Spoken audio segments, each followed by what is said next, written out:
Buenas tardes, licenciado. Bueno, damos inicio entonces.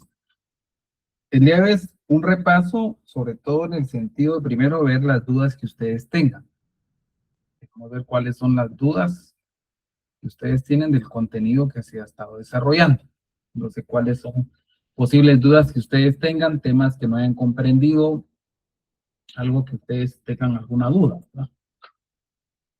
A manera de recordatorios, vamos a ver lo que hemos venido viendo durante el transcurso del contenido previo al examen, ¿verdad? Vimos lo que era el derecho de las obligaciones mercantiles, vimos el concepto y la definición de lo que es una obligación, qué características tienen las obligaciones mercantiles, el tema de los principios filosóficos, la solidaridad de deudores, exigibilidad de las obligaciones puras, expresividad de la prórroga, automaticidad de la mora, la productividad de intereses de pleno derecho, la capitalización de intereses, restricción de las nulidades, la obligación de entregar mercadería de calidad media, vencimiento de las obligaciones de tracto sucesivo, el derecho de retención, hablando de lo que es el negocio jurídico mercantil, relativo a que el tema de los contratos puramente.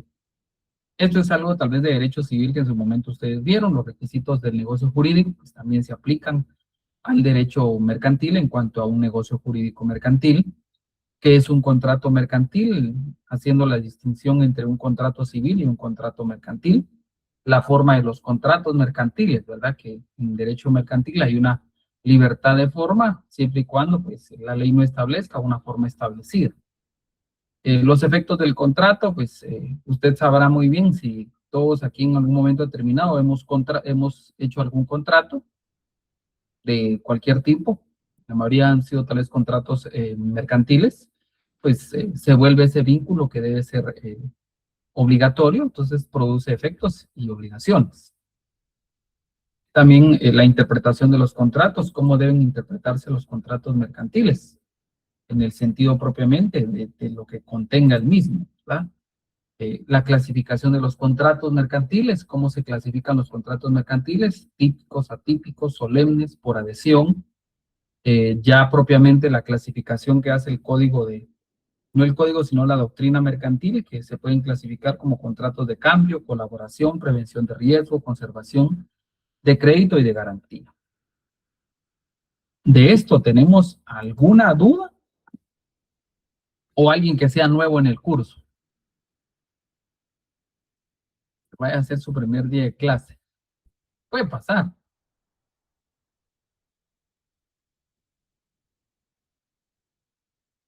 ¿Qué dudas tenemos? ¿Tenemos alguna duda? ¿Tienen dudas?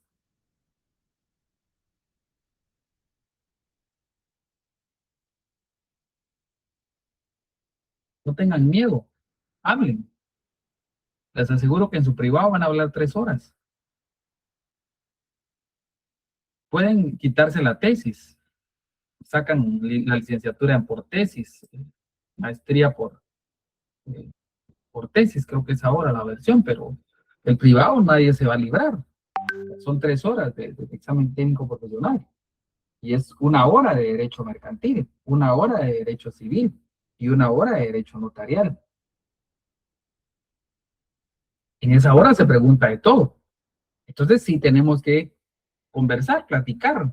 Entonces, si tienen alguna duda o algo que haya quedado que no hayan comprendido, tal vez no la duda, sino que algún tema o algo que ustedes digan, licenciado, no comprendí esta parte.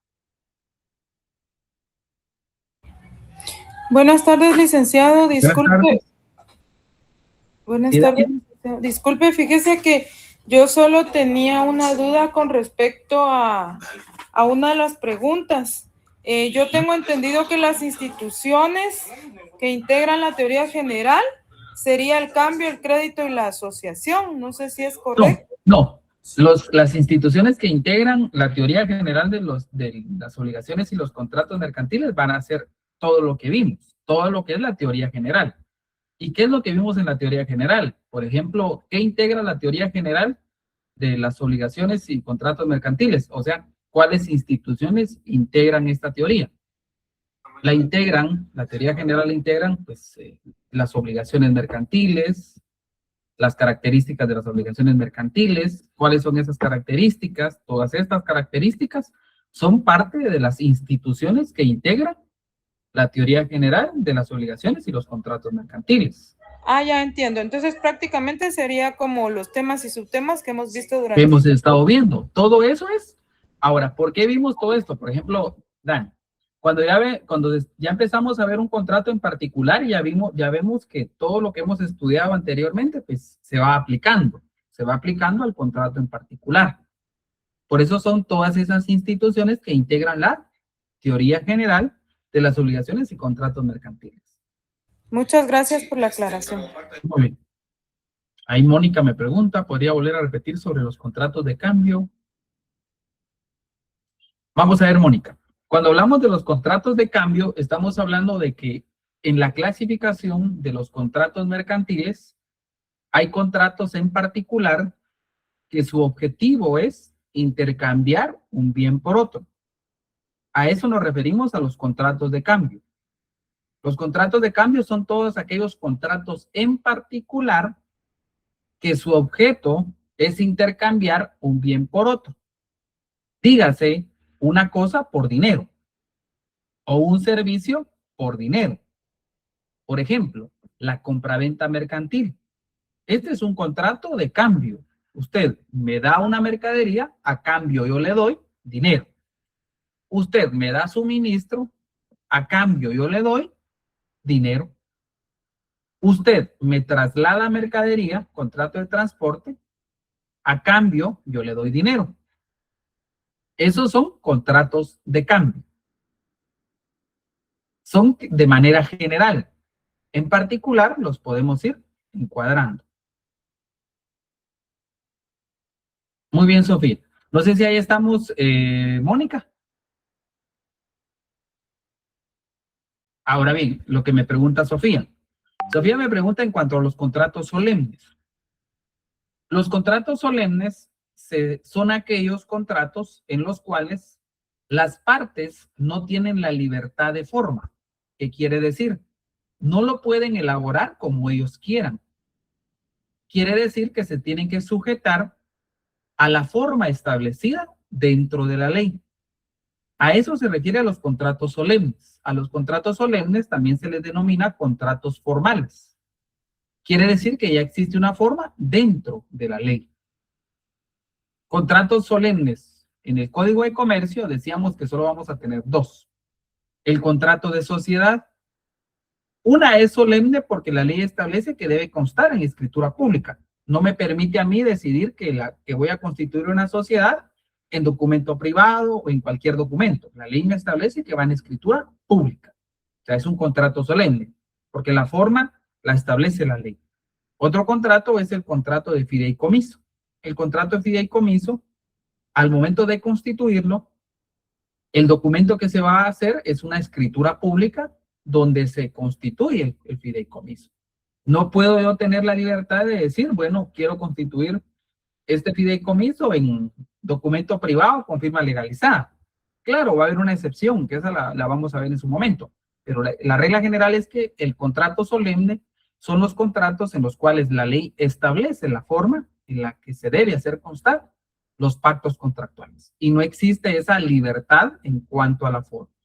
No sé si ahí estamos, Sofía. Súper claro, Lick. Yo tenía otra duda en referencia a la clasificación típica y atípica. Típica es la que se encuentra dentro del Código de Comercio, atípica es la que no. O sea, ¿se encuentran regulados los contratos en el Código de Comercio? Veamos. Sí, ahorita estamos viendo contratos típicos establecidos en el Código de Comercio. Cuando acabemos el Código de Comercio, vamos a ver que hay también contratos típicos mercantiles en leyes mercantiles, conexas, a veces se les denomina, pero que son leyes mercantiles. Y esos contratos que, por ejemplo, están en una ley, por ejemplo, la ley de derechos de autor y derechos conexos, la ley de mercado de valores y mercancías, la ley de, vamos a ver si no se me escapa esta, la ley de propiedad industrial. Esas, por ejemplo, estas tres leyes son leyes mercantiles y en los cuales hay contratos mercantiles. Al estar contenidos en una ley, regulados en una ley, esos contratos se vuelven contratos típicos. Al contrario, aquellos contratos que no están regulados en la ley, pero por esa autonomía de la voluntad que tenemos las partes, podemos crear contratos sin necesidad de que estén establecidos en la ley. Esos contratos que nosotros creamos, que no están establecidos en la ley, nacen de la necesidad que tenemos de regular en un contrato, pues, nuestra autonomía de la voluntad. Perfecto, gracias. Muy bien.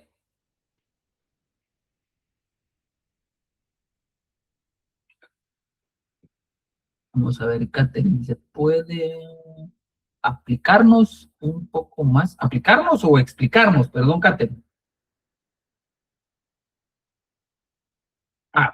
Aplicarnos. Pues se aplican también, ¿verdad? Bueno, los Incoterms. ¿Cuándo voy a utilizar estos Incoterms? Cuando la compra-venta que se esté realizando sea una compra-venta internacional. Si usted compra algo aquí en Guatemala, en el territorio de Guatemala, no le van a aplicar esos términos de compraventa internacional, porque son términos de compraventa internacional. Estos términos aplican cuando usted, ya sea que usted vaya a vender fuera del país, o bien usted compre en otro país. Entonces, esos términos van a regular cómo se va a llevar a cabo la venta internacional. ¿Y por qué van a regular la venta internacional? Derivado de que la mercancía tiene que ser trasladada, transportada fuera de la frontera de nuestro país o viene de otro país, no solo se va a regular la venta en sí de la cosa mercantil, sino que se tiene que regular el aspecto, por ejemplo, de dónde termina la responsabilidad del vendedor y dónde empieza la responsabilidad del comprador. Por eso es que hay términos de compraventa en los cuales el vendedor, yo vendedor, cumplo con entregar la mercadería en el puerto, por ejemplo. Usted lleva la mercadería al puerto y usted verifica que la mercadería se coloque a bordo del transporte, valga la redundancia, que va a trasladar fuera del país. Ahí usted, cuando vendió a esta persona del extranjero, hicieron un contrato de compraventa bajo ciertos términos. Y dentro de los términos incluyeron, por ejemplo, que su responsabilidad no finalizaba cuando la mercadería salía de su bodega, sino que su responsabilidad finalizaba cuando usted la colocaba a bordo del transporte. Esa podría ser una modalidad.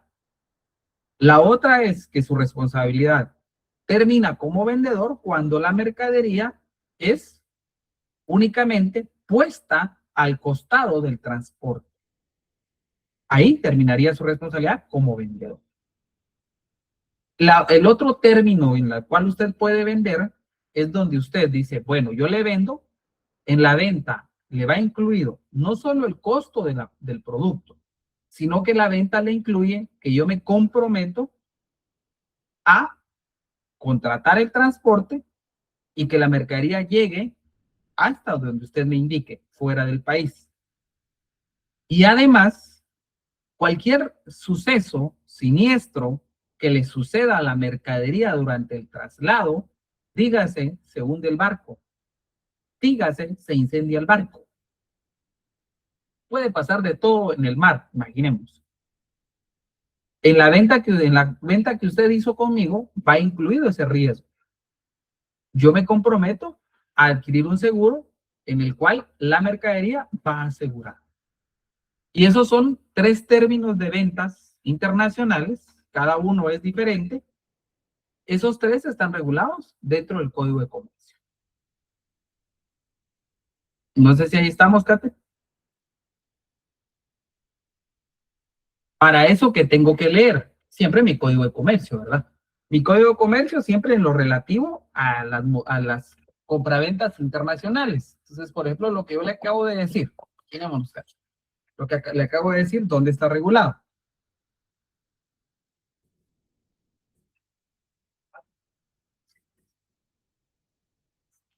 Por ejemplo, lo que le he dicho, está regulado a partir por ejemplo, el artículo 697 regula una modalidad de venta a través de los términos de compraventa internacional, 697. Otra modalidad es la que está en el 698. Otra modalidad es la que está en el 699. Ahí tenemos 3 modalidades de venta internacional. Ahí está. ¿Alguien más? Pregunten. Lick, buena noche. Buenas noches. Con el tema de la autonomía de la voluntad, siempre se tienen que dar en los contratos mercantiles, aunque sea, por ejemplo, si es un suministro, o sea, usted va a decir acepto o va a pagar hasta que le den el servicio, por ejemplo, o un mes después de que le den el servicio, o en el caso cuando usted contrata pago contra entrega, ¿dónde da la autonomía? No, pero si es pago contra entrega ya es una compraventa, Jorge. Porque si es suministro, no. Si es suministro, no, porque si es suministro, el suministro lo que conlleva es que la prestación sea periódica o continuada. Si la prestación es única y ya no le dan más prestación, esa es una compraventa.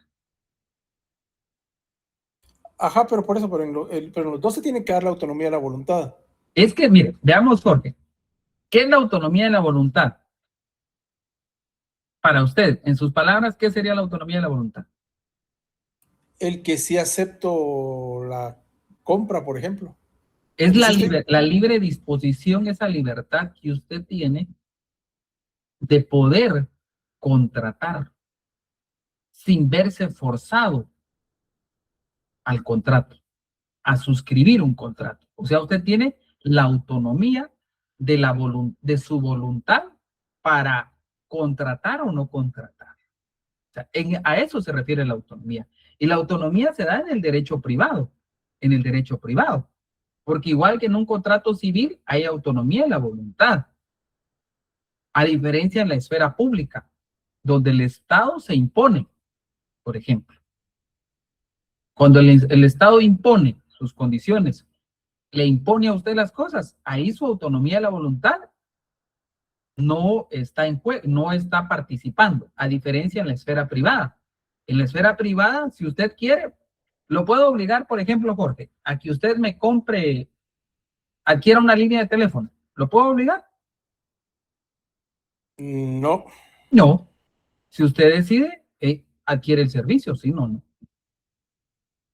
Esa misma autonomía que usted tiene de suscribir contratos, también va implícito que usted se está obligando y nadie lo está coaccionando en un contrato por esa plena autonomía que usted tiene.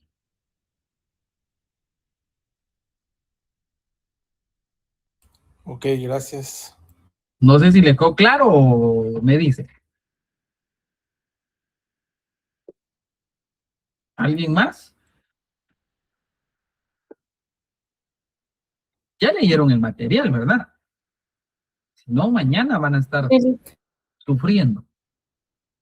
Por menos de Dania sí lo leyó, porque la pregunta que ella hizo es del material. ¿Alguna duda?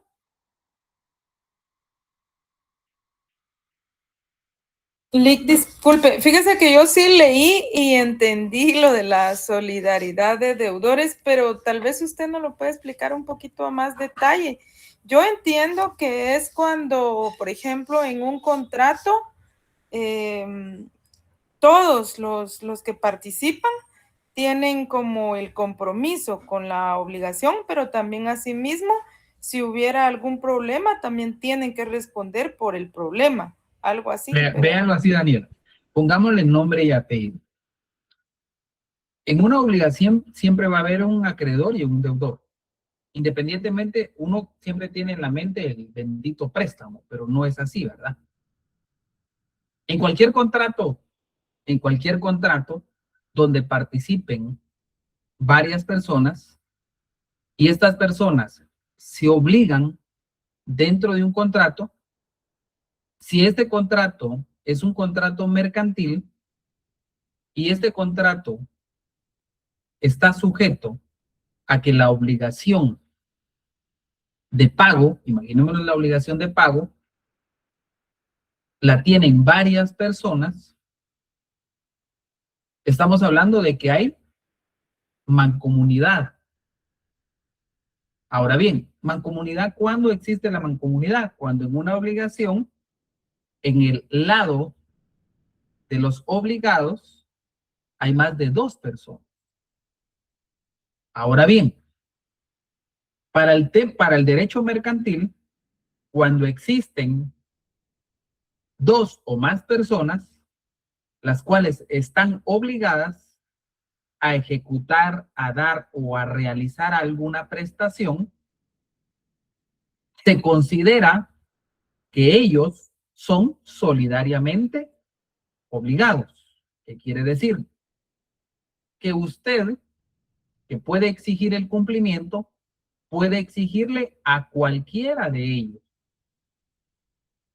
Y cualquiera de ellos responde no por una parte, responde por la totalidad de la obligación.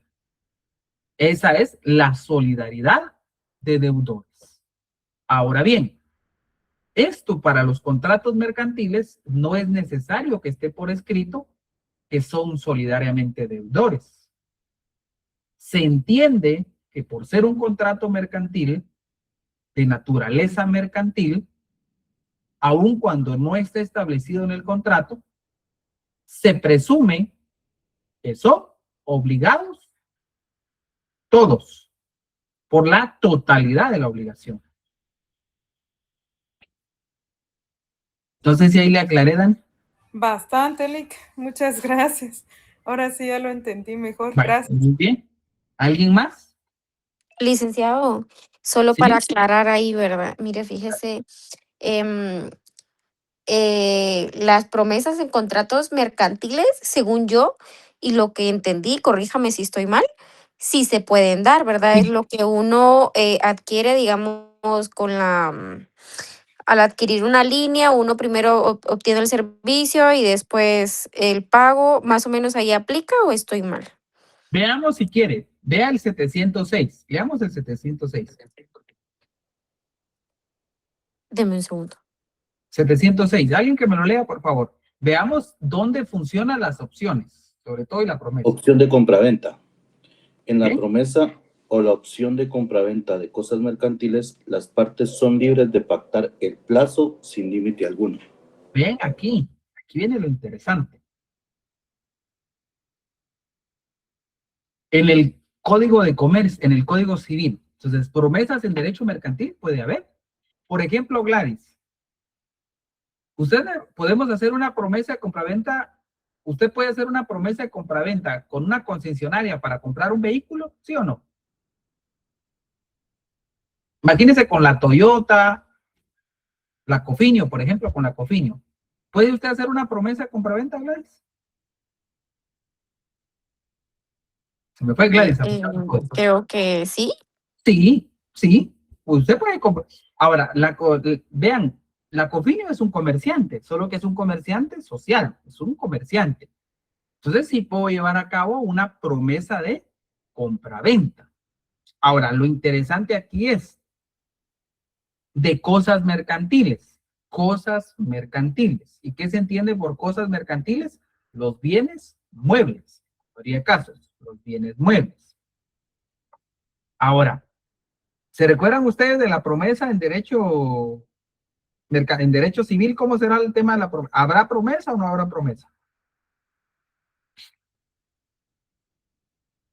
¿Qué dicen ustedes? ¿Hay o no hay?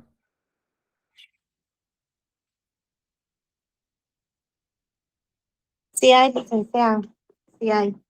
Y vean lo interesante, por aquí está lo siguiente. Alguien que me lea el 1681.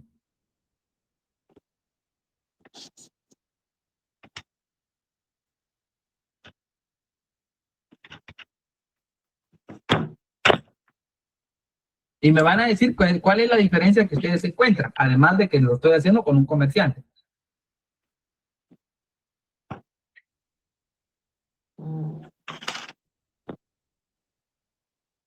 ¿Ya lo encontró alguien? Lo leo yo, licenciado. Por favor.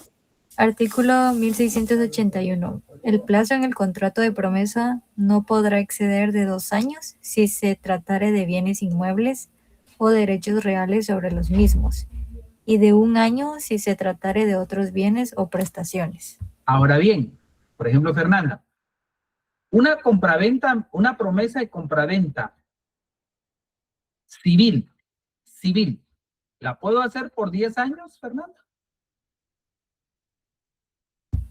No, porque no El es límite, el plazo que indica.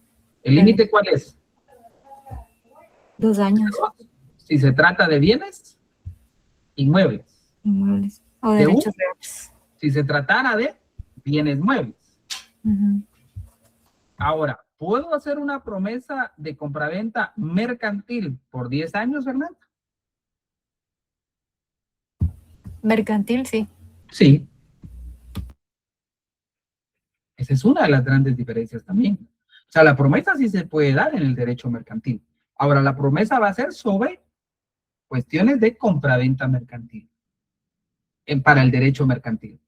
Y la gran diferencia es que no existe límite en cuanto al plazo. O sea, yo puedo comprar maquinaria, puedo hacer una promesa de compraventa de maquinaria, por ejemplo.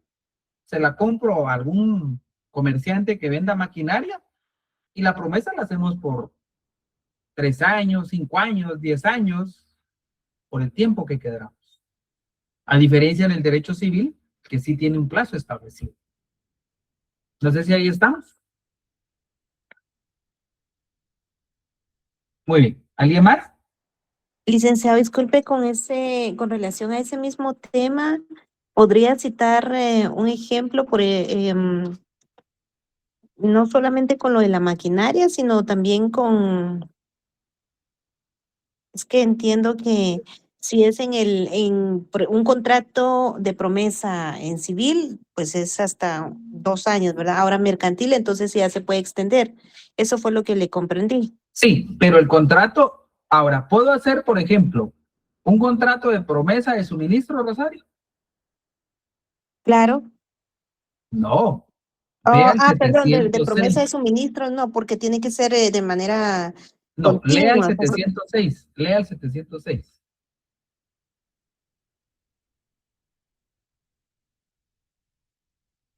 Del Código de Comercio. ¿En qué caso se puede dar la promesa? ¿Será que en todos los contratos mercantiles? Aquí lo tengo. Esa opción de compraventa. En la promesa o la opción de compraventa de cosas mercantiles, las partes son libres de pactar el plazo sin límite alguno. Ok, Ahora, sí. Bien. pregunto yo, ¿puedo hacer una promesa en un contrato de suministro? Mm, no, no, No se puede, porque solo no. puede ser para ¿qué contrato?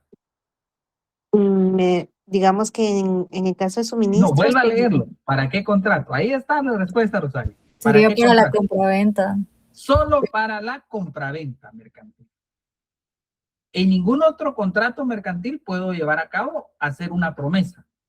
Solo para el contrato de promesa de compraventa. Solo para ese tipo de contrato.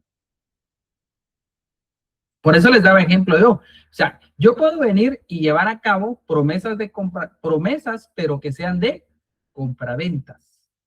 ¿Compraventas de qué? De cosas mercantiles. ¿Y qué son cosas mercantiles? Todo aquello que esté dentro del mercado de lo lícito. Todo eso. Todo eso puede ser sujeto de una promesa de compraventa mercantil. ¿Estamos ahí? Muy bien. ¿Alguien más que tenga alguna duda? Licky, la diferencia entre un contrato de suministro y un contrato de promesa es que... Ah, no, es que veamos. No. Es que veamos. Sofía, en una promesa ¿será que tengo que dar algo de anticipo o no?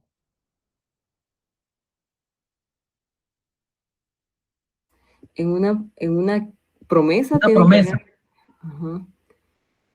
Las No, benditas arras. Ah, sí, ok. Ahora, en un suministro le tengo que dar a arras para que usted me suministre, Sofía.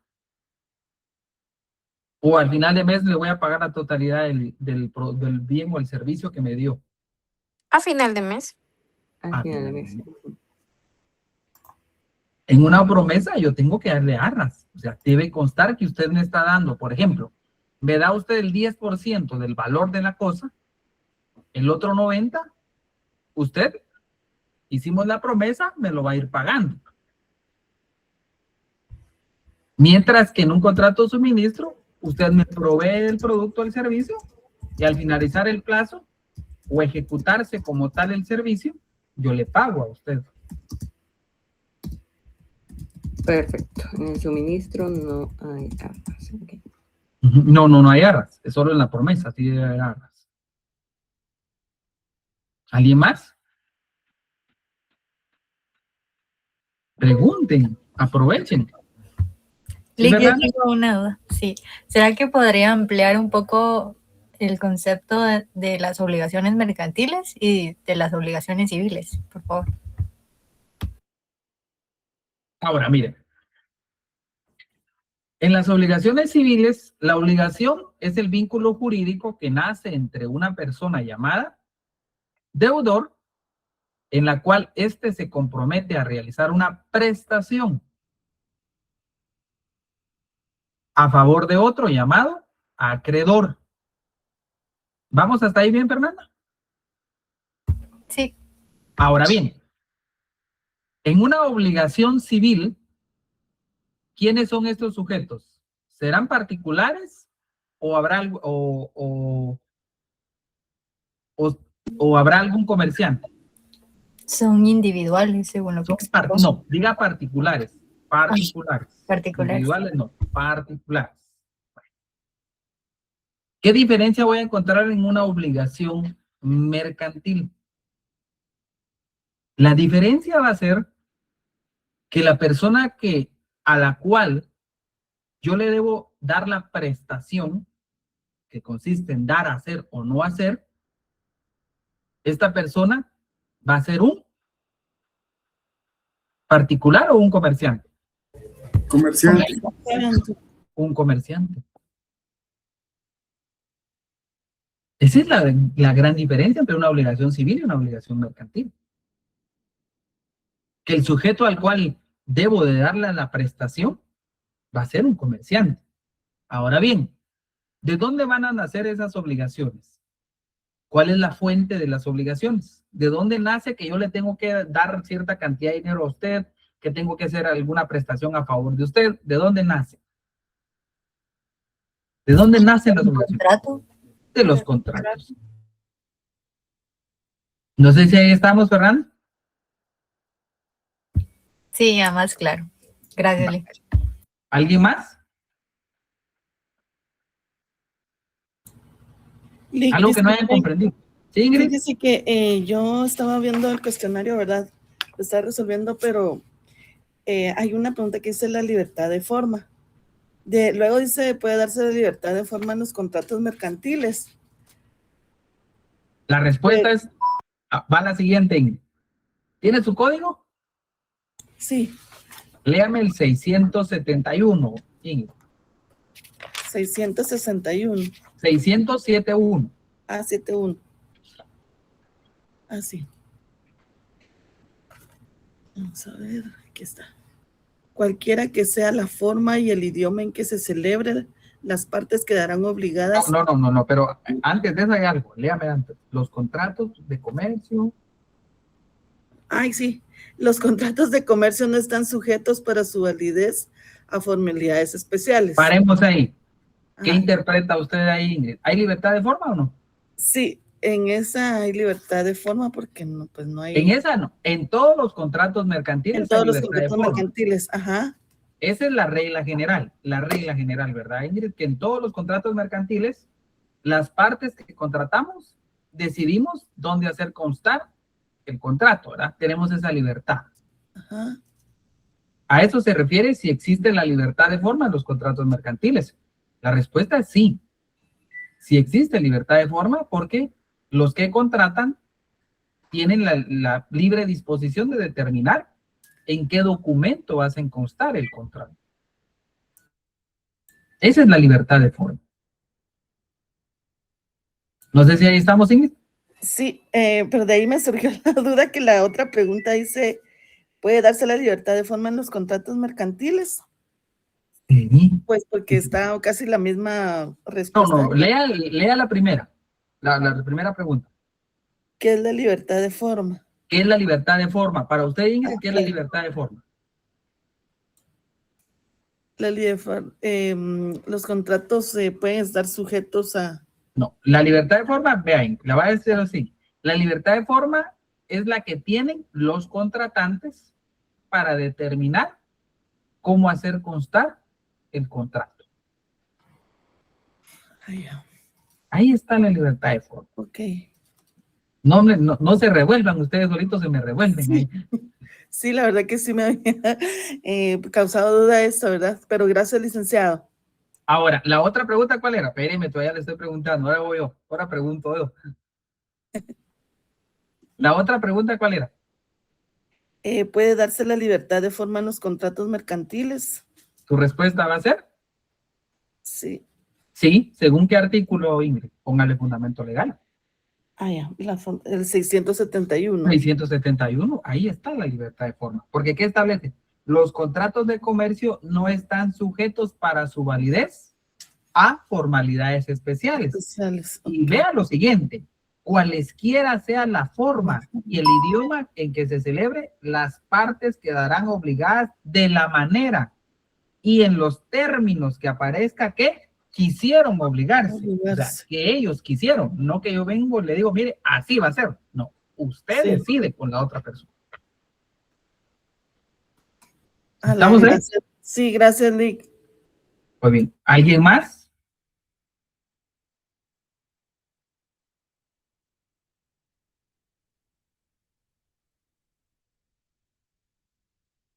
Lo demás, comprendido.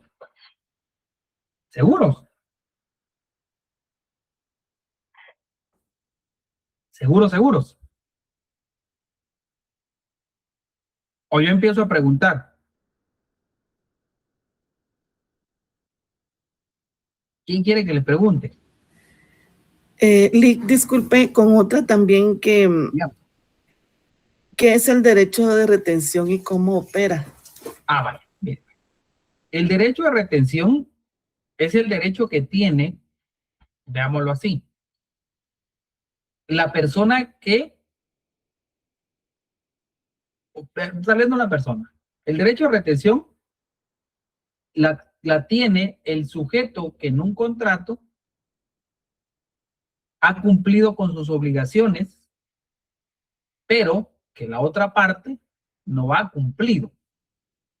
Y quien ha cumplido con sus obligaciones, si tuviera bienes de esta persona que no ha cumplido, ¿qué puede hacer, Ingrid?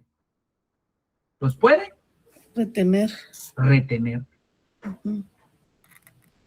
Esa es una forma que le permite la ley, el poder retener los bienes de la otra persona. Ahora bien, por ejemplo, Ingrid, imaginémonos que usted da en arrendamiento su casa, o su casa, por ejemplo, o un apartamento. Usted es una persona particular. ¿Qué pasa si no le pagan la renta? ¿Podrá usted ir a retenerle la cama, la mueblada de sala a los inquilinos? Sí. No, porque eso, ahora, ¿por qué?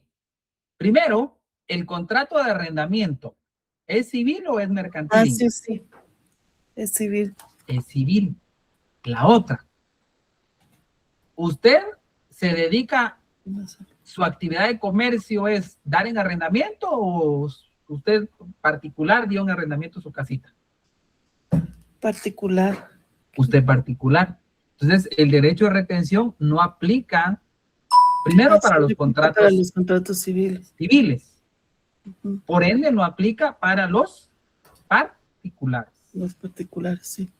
Aplica, en todo caso aplicaría y aplica para los contratos mercantiles. mercantiles. Veamos otro ejemplo ahí. Imagínese que usted tiene su sociedad, o usted es comerciante, veamos, comerciante individual, pero se dedica al transporte. Usted tiene sus 3 camiones, imaginemos, tiene sus 3 camiones, usted se dedica a transportar mercadería.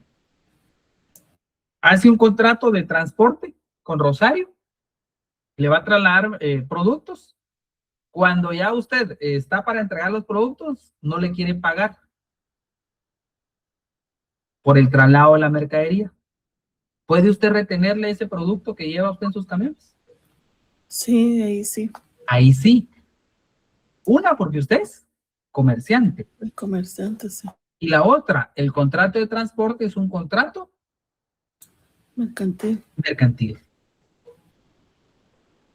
Ah, está bien, Lick. Gracias, Lick. ¿Estamos? Sí, sí, gracias. Si quiere, para ir, veamos lo siguiente. Ahí veamos, ¿dónde está Jorge? ¿Dónde está Jorge? ¿Estará Jorge por ahí? Creo que se nos fue Jorge Arenas. Sí, Lick, dígame. El 681, ahí está la autonomía de la voluntad. No expresamente, pero se entiende, Jorge. La libertad de contratación. El 681 me dijo. 681. Nadie puede ser obligado a contratar su libertad. Ahora, veamos el 682. El acreedor cuyo crédito sea exigible podrá retener los bienes muebles o inmuebles de su deudor que se hallaren en su poder o de los que tuvieran la disposición por medio de títulos de crédito representativo. Vean algo. Lo que sucede es que de repente hay términos que le causan a uno cierta confusión. ¿Qué leyó ahí? Perdón, Lick. Perdón que le interrumpa. ¿Dónde leyó ahí? 682. Ok, gracias. Cuando ustedes escuchen el término acreedor, no significa que sea un contrato de crédito. Recuérdense que las obligaciones nacen de los contratos. En las obligaciones siempre va a haber un deudor y va a haber un acreedor. Y las obligaciones nacen de los contratos. ¿Cuáles contratos? Cualquier contrato. Siempre van a nacer obligaciones. Por ende, siempre va a haber un deudor y un acreedor. Y el derecho a retención se va a dar únicamente para los contratos mercantiles o aquellos negocios que realice el comerciante. ¿Estamos ahí?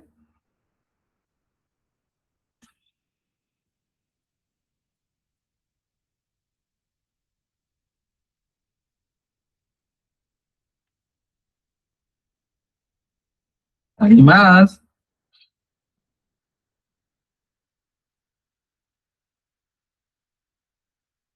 Lick, aquí sobre una de las preguntas que ya había hecho alguien más, pero que a mí no me queda claro, es eso de las instituciones. O sea, cuando uno define las instituciones de la teoría general de los contratos mercantiles, entonces se refiere que como si se enlistan así, son los caracteres. Es un enlistado. Las instituciones del derecho de los contratos mercantiles y las obligaciones son todas aquellas instituciones como lo son la definición de lo que es una obligación, las características de las obligaciones, dígase los principios filosóficos y todas aquellas características de las obligaciones. Dígase también la forma de los contratos, la interpretación de los contratos, dígase también la clasificación de los contratos. Todas estas son instituciones que integran la teoría general de las obligaciones y los contratos mercantiles. Perfecto, gracias. Sí, todo lo que vimos previamente, ahí a empezar a ver los contratos. A ver los contratos en particular. Vale. Ok, gracias. Prácticamente, disculpe, Lick, también esa era mi duda de la compañera. O sea, sería un esquema más o menos de todo lo que hemos visto, El ¿verdad? listado de los que hemos visto. Pues, ¿qué sería la teoría general? Para que sea más claro. La teoría general sería, por ejemplo, desde acá, desde las obligaciones mercantiles son parte de son instituciones. La definición de las obligaciones es también parte de las instituciones.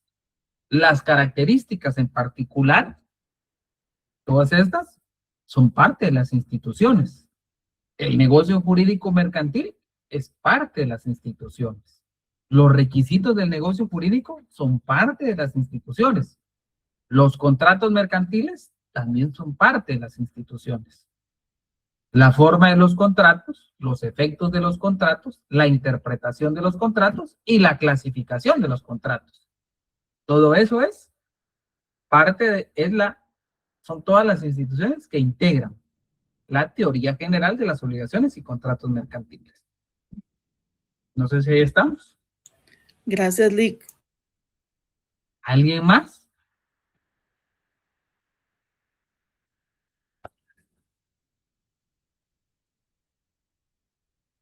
Ninguna duda. ¡Qué bárbaros! Mañana en 10 minutos van a resolver el examen entonces. Licenciado, va a preguntar fundamento. Por lo general es muy difícil que se pregunte fundamento legal.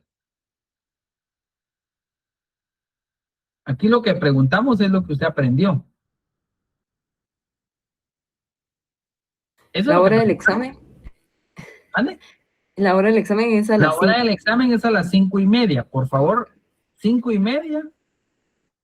No, sí, eso sí es cierto, Silvia. Se lo aseguro que mañana les van a brotar las dudas. ¿Cuál nacimiento les van a brotar las dudas? Entonces, empezamos a las 5:30. Ojo, tienen que estar conectados. Vamos, el examen por lo general se sube a Classroom. Por favor, todos ya tienen que tener acceso a Classroom. Si alguien no sabe dónde está el código, vea la descripción del chat, de la sección. Ahí está el código de Classroom. El examen se sube a Classroom. Usted lo tiene que elaborar a mano. Y una vez se le está diciendo, es a mano, con letra legible. Hoja, no importa las hojas. Carta, oficio, cuadrícula, línea, hasta el mayordomo puede usar. Siempre y cuando se lea, ¿verdad? Y con letra legible, por favor, también, ¿verdad?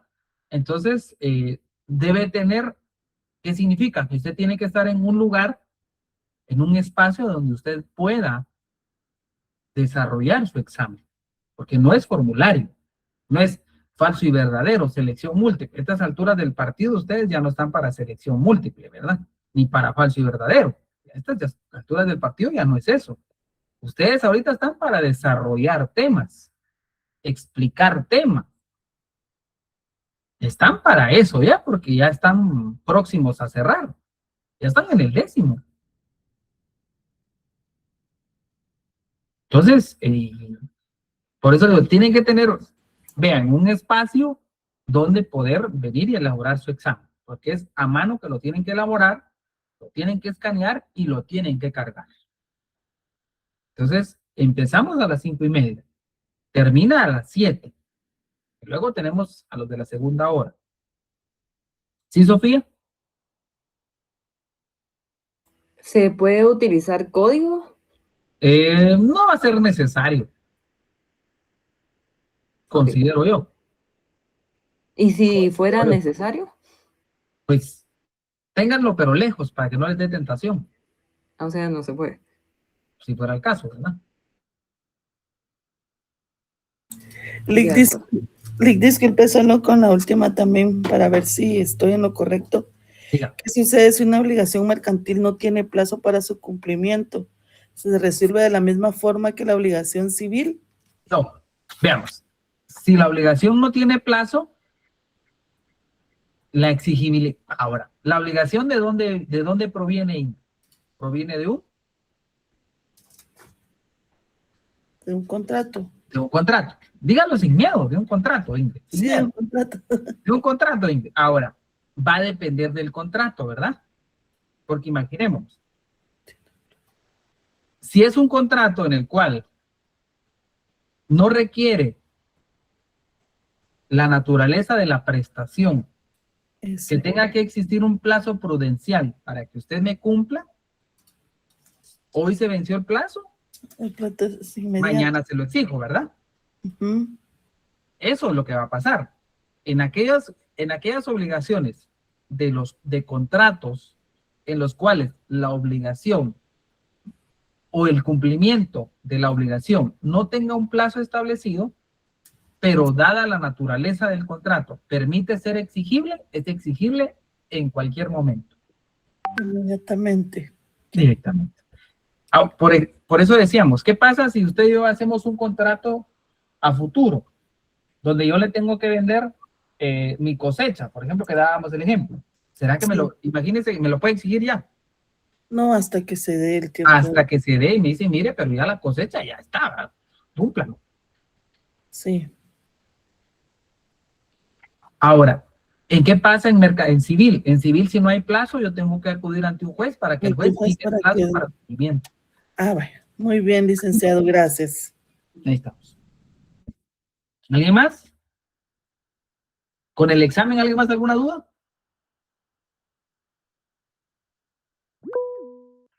¿Sí, Brandon? Licenciado, buenas noches. Solo con una consulta, ¿va a iniciar a las 5:30 en punto? Es que Sí. a veces... No. Sí, es que por el trabajo a veces... No, 5:30. Pasa, gracias. 5:30. Y ahí sí, con cámara encendida.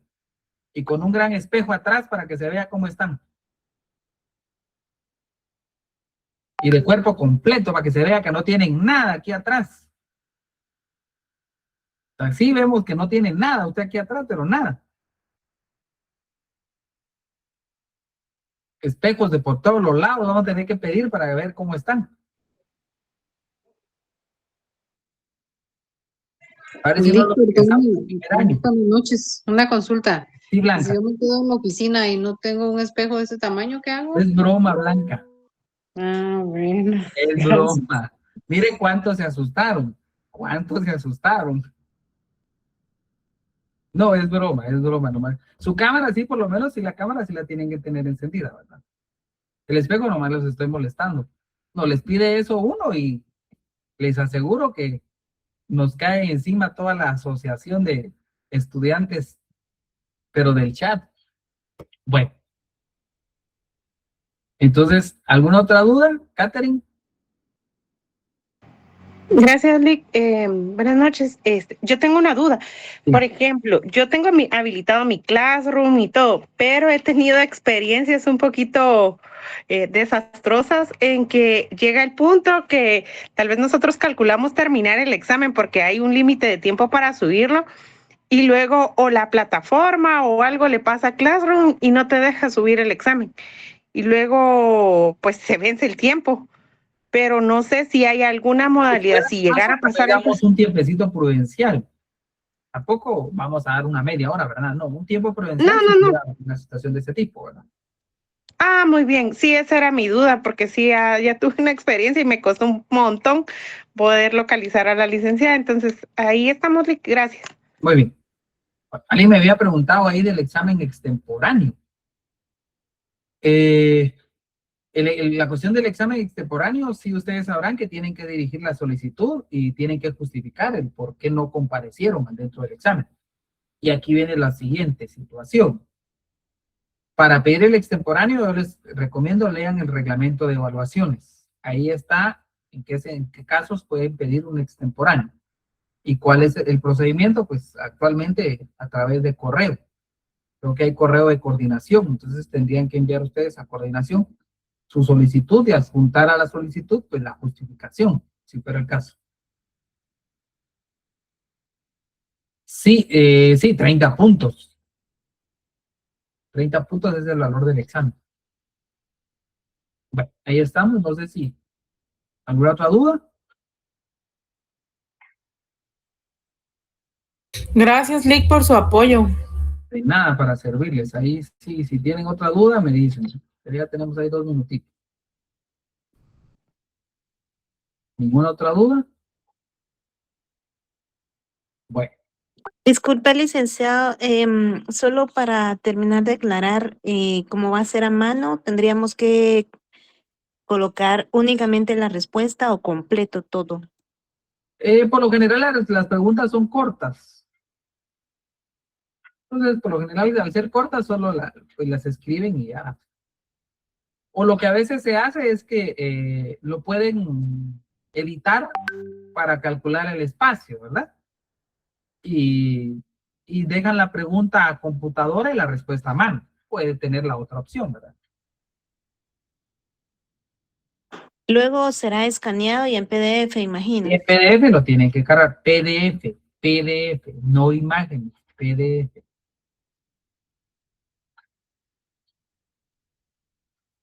Lick, aquí abusando de usted, ¿verdad? Más o menos, ¿cuántas preguntas van a venir? Hoy sí le diría, esa sí no se la puedo responder. Pero no son muchas, les aseguro que no son muchas. No son muchas. Ni más de 20, ni menos de 10. Ahí ya creo que le respondí algo ahí. Va, súper, gracias. Ahí está. Bueno, entonces... Perdón, solo una última pregunta, es que se me cortó la llamada porque se me fue un poco la señal. Pregunta, ¿hay que escribir toda la pregunta y luego la respuesta o solo la respuesta? No, por lo general las preguntas son cortas, Blanca, entonces la puede copiar. Ah, bueno, sí, gracias. No va a venir así como que complete la frase del libro tal, ¿verdad? No. O que diga la vaca da, le. No, Sí. menos eso. Gracias, Lick. Muy bien. Ahí está. Bueno, que pasen muy buenas noches, nos vemos el día de mañana. Traten de descansar para estar frescos para el día de mañana. Gracias, Lick, por su apoyo. De nada, Muchas gracias, Lick. Muy amable, gracias. Buenas noches. Gracias, licenciado. Para servirles, que tengan buenas noches.